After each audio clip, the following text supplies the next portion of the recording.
I'm shocked. I'm pleasantly surprised. Azalea Banks is here with us this morning having breakfast talk. Welcome. Thank you. You look fabulous. Thank you. Is that fur around your neck? It is. I like it. I want to touch it. You can. You have a nice fashion sense. Very different. Thank you. Here's my intention today, because this is my first time meeting you. Yes. Heard a lot about you. Mm-hmm. Wasn't very familiar with the music until this weekend. Okay. I was rocking to it in the car, and I was like, what? I had no idea. And, I think a lot of people probably have no idea of your music, the artistry. And so I want to get to know Azalea Banks. Who is Azalea Banks? I don't think a lot of people know who that is. Do you feel like the wrong perception is out there about you? No, I don't think the wrong perception about me is out there. I think that I don't know. I don't know how to answer that. I feel like I definitely have a really strong core fan base, and I don't think they misperceive so much as they see what they want to see. You see what you want to see. I think that every time, one of these things come up and it's like, oh, Azalea Banks is ranting again, or Azalea Banks is talking again. Right. I'm always very thorough and very clear, even if, there are some expletives and some other, colorful language. Some other colorful language in there.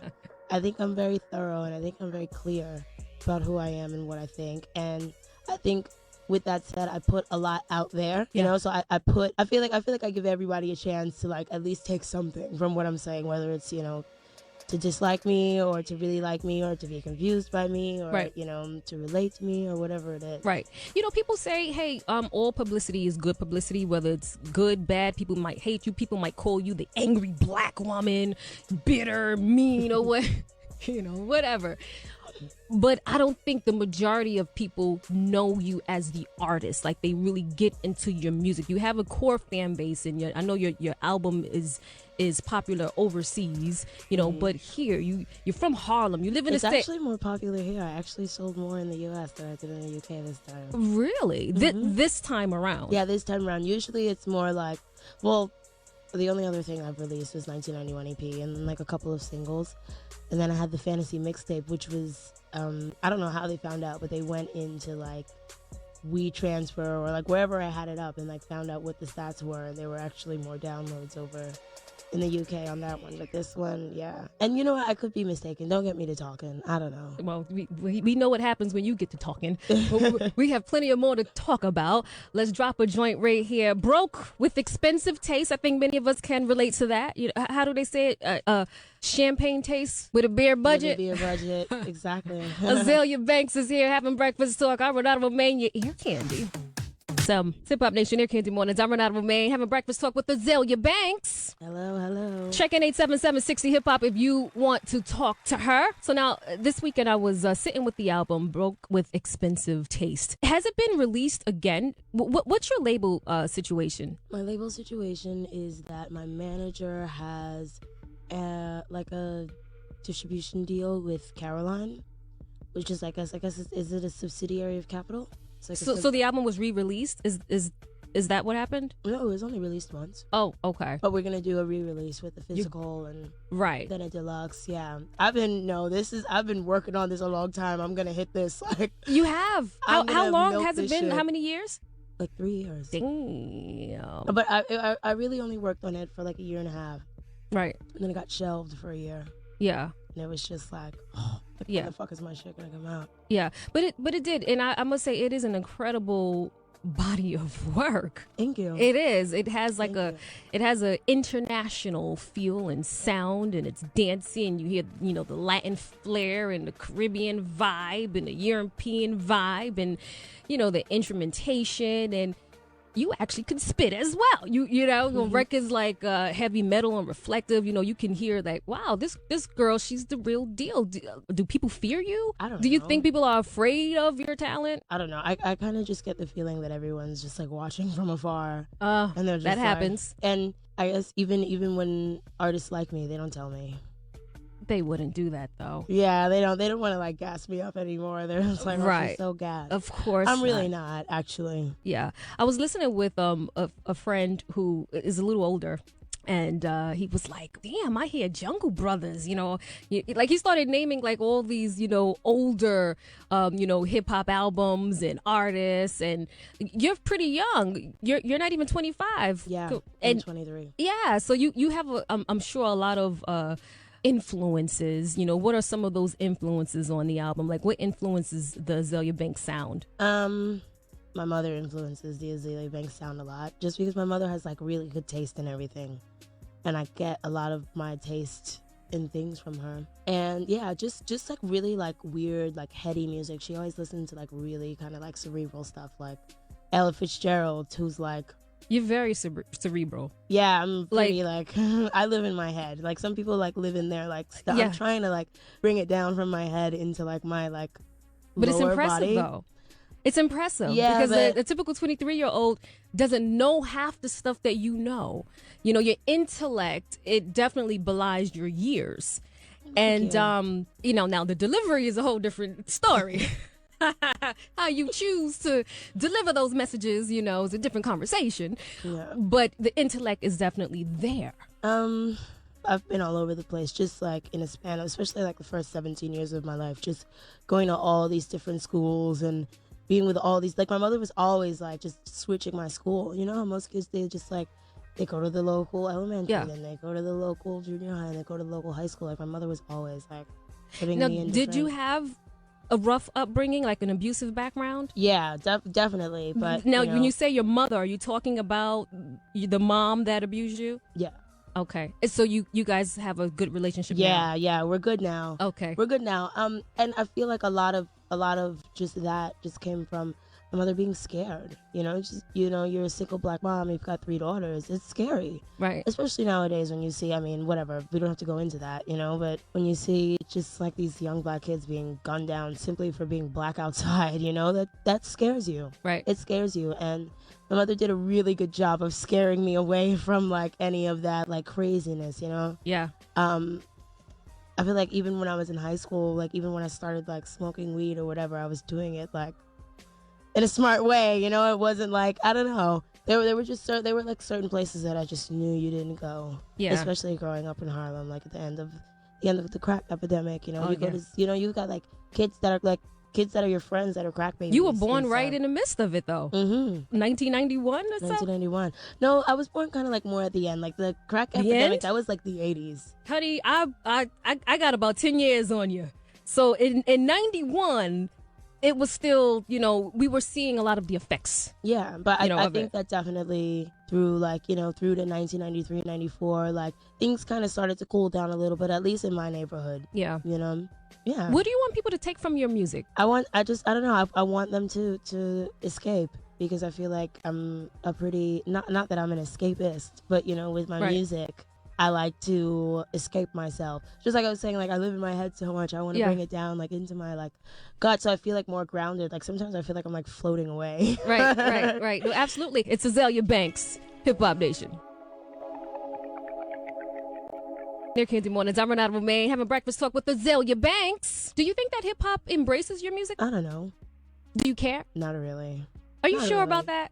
I'm sure about that. I just don't like men like coming out of their fucking mouths and just like talking shit. Like if you don't like me, that's fine. I probably don't like you either. You know what I mean?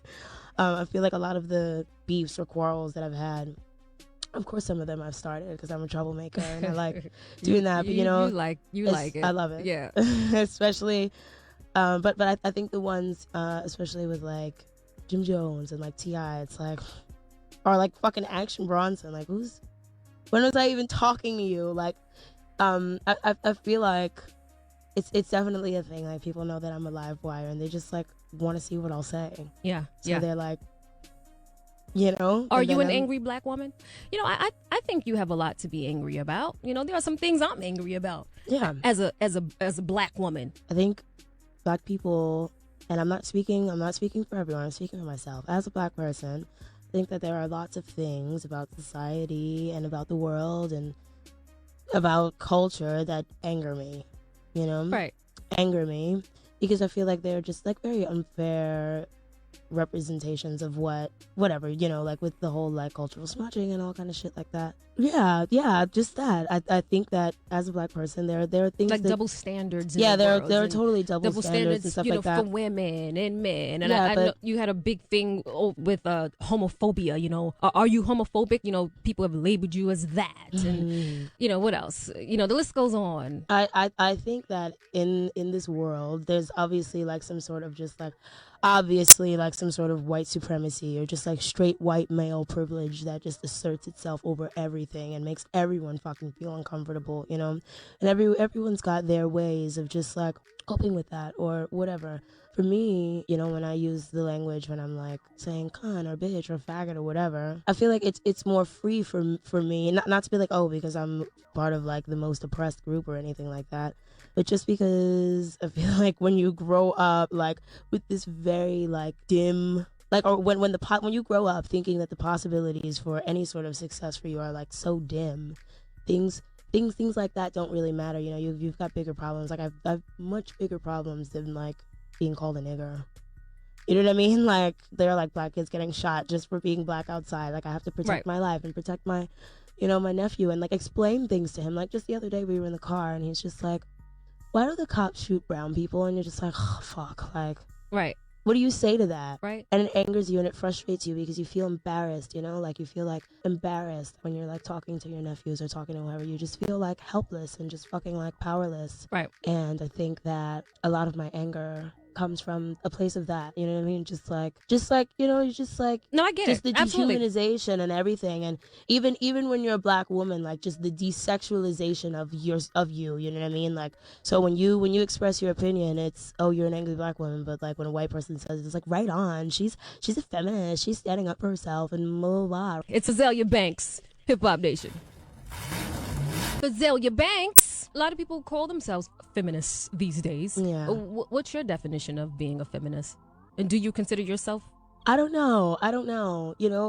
Because all of these like things that I seem so upset about, these are all like new things to me. Like, I'm only 23 years old. I've been like in my high school art school bubble with all my white friends and all my white boyfriends and all my gay friends, and we've just been like dancing in the hallways and fucking. See, I don't believe that, because something is informing your intellect. Yeah, but I feel you're very like connected to the black experience and a lot of the issues you raise. Again, that's somebody that is reading books and but connected I'm just to. doing that now. Okay. You know what I mean? When you grow up in the public school system, everything you're like, you get indoctrinated with that book, Right. And you kind of get to a place where you're led to believe like, oh well, it's every man for himself and nobody owes me anything and I'm gonna have to work and blah blah blah. But when you really think about it, it's like,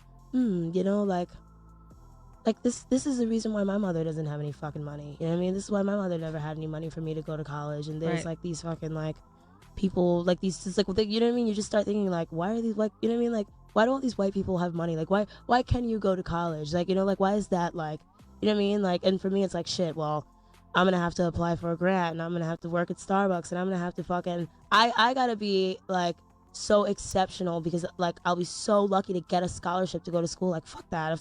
After all the fucking shit that black people have been through in this country, like, can I at least get a fucking free education? Well, like, now, shit. did you hear the latest? President Obama is offering free community college.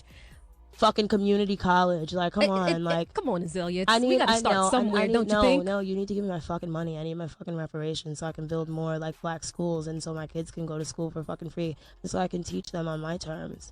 You understand?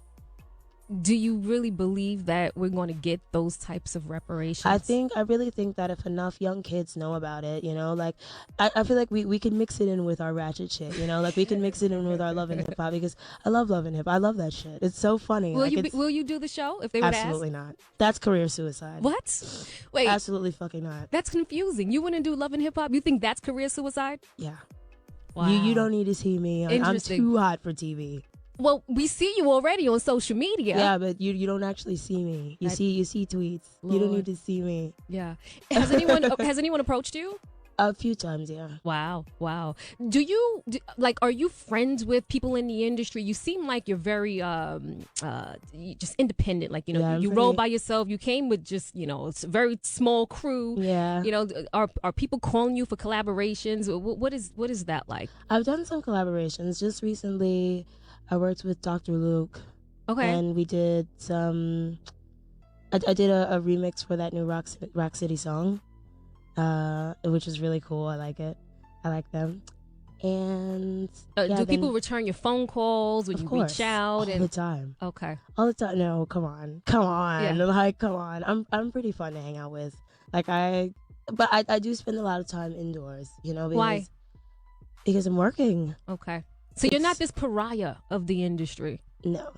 Okay. Maybe, I don't know. I'm sure there are like some people that are probably just like, oh, Yeah. like whatever. But Yeah. 877-60 Hip Hop. Azalea Banks. She's here having breakfast talk. It's Hip Hop Nation. Looking like that, Azalea. what's my face looking like? You got this sourpuss face on. No, I'm good. It's Hip Hop Nation. You gotta love it. She's here, folks. That's just like I'm about to like crack a joke face. My face is always like ready. Was that the crack a joke face? I knew it. So I'm gonna say something fucked up. Did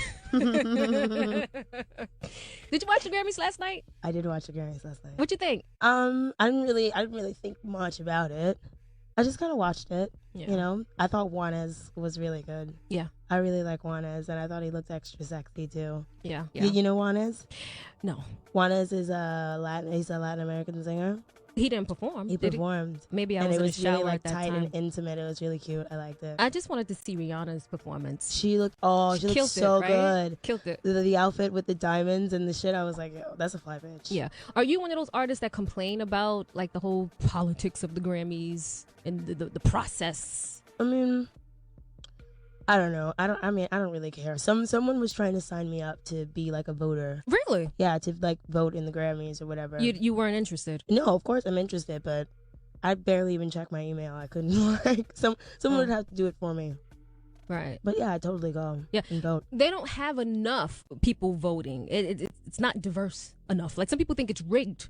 And I'm like, Yeah. no, it's not rigged. You just gotta understand the process Yeah. of it and how artists are Well, selected. they just said the same thing about the Oscars, I think. Same thing. Yeah. No, That it was all just like same thing. white people. And someone like made an article and they were like, and the award for the best Caucasian goes to. Yeah. Well, you're heading out on tour Yes. soon. Mhm. When? Well, I go to Japan in March, Okay. and then after that, I do the 2 Coachella dates, which I'm really Nice. excited about. Yes. And then in between Coachellas in LA, we're doing a show at Club Nokia. Is that the white face thing? No, the white face thing, I was just getting my makeup done for my Ice Princess video. Lord. And in between stages, it just looked so funny because I had like blue contacts in and all this white shit over my face. And I knew like white people were going to be like, oh my God, like, Yeah. why can't we all just get along? Yo? You love starting mess. It's funny. It's funny. I mean, whatever. Fuck it. Yeah. Yeah. It's comic relief. It's my therapy. Yeah. Well, so long as it doesn't get in the way of the music, people need to hear your music because it's Yeah. good stuff. Broke with expensive taste, Azalea Banks. Come back for breakfast talk. You have a lot more people calling that want to talk to you, but we're out of time. Uh-oh. Yeah, I appreciate you coming for breakfast. Again, you guys can pick up Broke with Expensive Taste on iTunes. Check for it in retail stores in March and head out on tour to see her at your local city. I'm Renata Romaine, your ear candy. It's Hip Hop Nation. Be a fragrance.